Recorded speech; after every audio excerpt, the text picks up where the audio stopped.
Okay sir. கண்டன நிறைவேற்றின sir. மற்றொன்று முக்கியமான ஒரு பிரச்சனை எதிர்க்கட்சிகளாலும் பொதுவாக மற்றவர்களாலும் வைக்கப்படக்கூடியது இந்த கடந்த 4 ஆண்டுகளில் சட்டம் ஒழுங்கு பிரச்சனை என்பது தொடர்ந்து பல்வேறு இடங்களில் அது அதிகரித்து கொண்டே இருக்கிறது. நேர்மையான காவல்துறை அதிகாரிகள் இங்கு பழிவாங்கப்படுகிறார்கள் என்ற குற்றச்சாட்டையும் எதிர்க்கட்சி தலைவர் வைக்கிறார். இப்போ அது மயிலாடுதுறை டிஎஸ்பி அந்த சுந்தரேசன் மீதான அவருக்கு கூறிய குற்றச்சாட்டுகள் மீது நடவடிக்கை இல்லை, ஆனால் அவர் மீது நடவடிக்கை எடுக்கப்பட்டிருக்கிறது. இதுபோல பல நேர்மையான அதிகாரிகள் மீது நடவடிக்கை எடுக்கப்பட்டு இருப்பதுடன் சட்டம் ஒழுங்கும் அது சீர்குலைந்து இருக்கிறது என்ற குற்றச்சாட்டை தொடர்ந்து எதிர்க்கட்சியினர் அனைவருமே அதை வைக்கிறார்கள். உண்மையிலே சட்டம் ஒழுங்கு பாதிப்பு தமிழகத்தில் இருக்கிறதா இல்லையா சார்? நமது சத்தியம் டிவியின் மூலமாக, தொலைக்காட்சியின் மூலமாக நாட்டு மக்களுக்கு சொல்லுகிறேன், சட்டம் ஒழுங்கு பிரச்சனை என்பது இந்த நாட்டில் ஏற்பட்டிருந்தால் இந்தியாவில் வேலைக்கு போகிற 100 பெண்களில் 42 பெண்கள் தமிழ்நாட்டில் இருக்கிறார்கள். 42%. அந்த பெண்கள் சட்டம் ஒழுங்கு பிரச்சனை இருந்தால் வேலைக்கு போக முடியுமா? ஏன் இந்தியாவினுடைய ஒன்றிய அரசு பாதுகாப்பான பெண்களுக்கு பாதுகாப்பான நகரம் எது என்று எடுத்தபோது சென்னை மாநகரம் தானே நம்பர் 1 என்று வந்தது.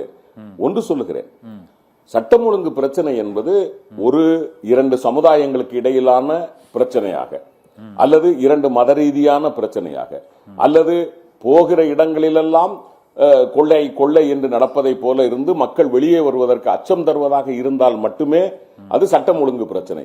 மற்றபடி அங்கொன்றும் இங்கொன்றுமாக ஒரு கொலை நடப்பதோ அல்லது ஒரு கொள்ளை நடப்பதோ இதெல்லாம் சட்டம் ஒழுங்கு பிரச்சனை என்று பேசுவார்களே. ஆனால் இந்த அரசு நல்லபடியாக ஆட்சியை கொடுத்து கொண்டிருக்கிறது, நல்ல நிர்வாகமாக இருக்கிறது.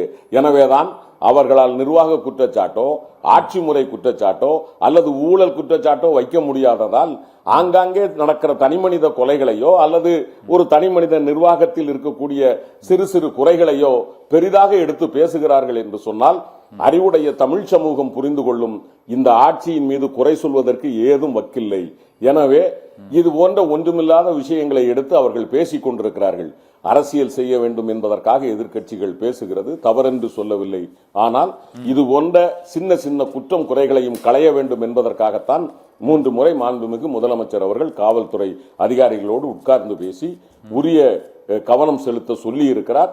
குறைப்போம், அதாவது ஏறத்தாழ 1.25 லட்சம் 1,20,000 காவல்துறை அதிகாரிகள் காவலர்கள் இருக்கிறார்கள். அதிலே காவல்துறை அதிகாரிகள் எனக்கு தெரிந்து ஒரு 15,000 பேர் 20,000 பேர் இருக்கலாம். இந்த 20,000 பேரில் 4 பேர் குணக்கேடர்களாக இருந்தால் கூட அந்த துறைக்கு மொத்தமாகத்தான் கெட்ட பேர் வரும். ஆனால் நாம் 20,000 பேரும் நல்லவர்களா எப்பொழுதும் இருப்பார்களா என்று நாம் சொல்ல முடியாது. ஆனால் இது சட்டம் ஒழுங்கு பிரச்சனை இல்லை. நிர்வாகத்தில் சில நேரங்களில் இது போன்ற சின்ன சின்ன பிரச்சனைகள் அமெரிக்கா போன்ற வளர்ந்த நாடுகளில் கூட ஏற்படுவது உண்டு என்பது ஐக்கிய நாடுகள் சபை ஏற்றுக்கொண்டிருக்கிறது. எனவே நான் சொல்லுகிறேன், இது சட்டம் ஒழுங்கு பிரச்சனை இல்லை. ஆனால் இது போன்ற நிகழ்வுகள் கூட இல்லாத வகையில் ஒரு நல்லாட்சியை கொடுக்க வேண்டும் என்பதில் மாண்புமிகு முதலமைச்சர் மீண்டும் அவர் முனைப்பு காட்டிக் கொண்டிருக்கிறார். நாட்டு மக்களுக்கு ஒரு நல்லாட்சி தொடர்ந்து வரும் என்று நான் நம்புகிறேன். இந்த நிறைவாக ஒரே ஒரு கேள்வி, 2026 தேர்தலில் 200 இடங்களை தாண்டி வெற்றி பெறுவோம் என்று தொடர்ந்து அது பல்வேறு கூட்டங்களில் முதலமைச்சரும் மற்றும் கட்சியின் 2ஆம் நிலை தலைவர்களும் அதை கூறி வந்தார்கள். ஆனால் அதிமுக பாஜக கூட்டணி ஏற்பட்ட பிறகு இந்த 200 தொகுதி முழக்கம் என்பது கொஞ்சம் குறைந்திருக்கிறது. இதனால் இந்த கூட்டணி வலிமையான கூட்டணி என்பதால் அந்த அதிக எண்ணிக்கையில் வெற்றி பெறுவது சாத்தியம் இல்லாமல் கடுமையான போட்டியாக நினைக்கிறீர்களா சார் அதிமுக பாஜகவை? அதாவது இது தவறு.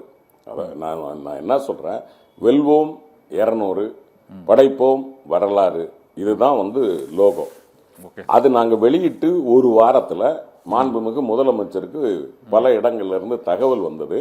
அதாவது இது நீங்க உங்க நம்பிக்கையை சொன்னாலும் ஜனநாயகத்தில் மக்களுக்கு வாய்ப்பு கொடுக்காததை போல ஒரு எதேச்சதிகாரம் போல் தெரிகிறது இந்த வசனம்.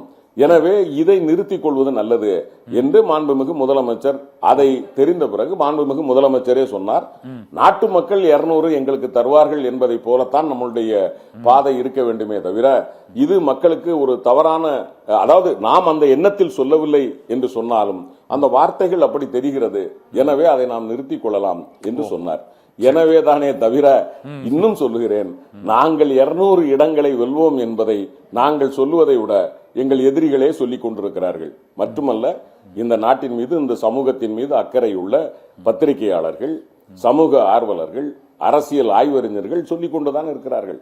மு.க. ஸ்டாலின் என்கிற ஒரு தனி மனிதனை, ஒரு தலைவனை வெல்வதற்கு இன்றைக்கு தமிழ்நாட்டில் ஆள் இல்லை என்பதை எங்களை எதிர்த்து கொண்டிருக்கிற பல பத்திரிகைகள் இன்றைக்கும் சொல்லிக் கொண்டிருக்கிறது.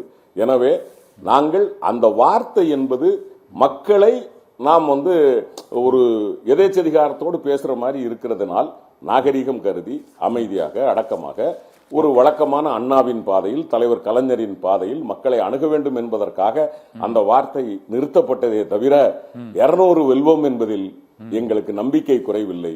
நின்று ஆடுகிறோம். இன்றைக்கு 2 கோடியை தாண்டி இருக்கிறோம் ஓரணியில் தமிழ்நாடு என்கிற திராவிட முன்னேற்ற கழக உறுப்பினர் சேர்க்கையில். நன்றி பேராசிரியர் கான்ஸ்டன்டைன் ரவீந்திரன். அதிசயங்களின் ஆரம்பம். அதிசயம் நடக்கும் நிச்சயமா.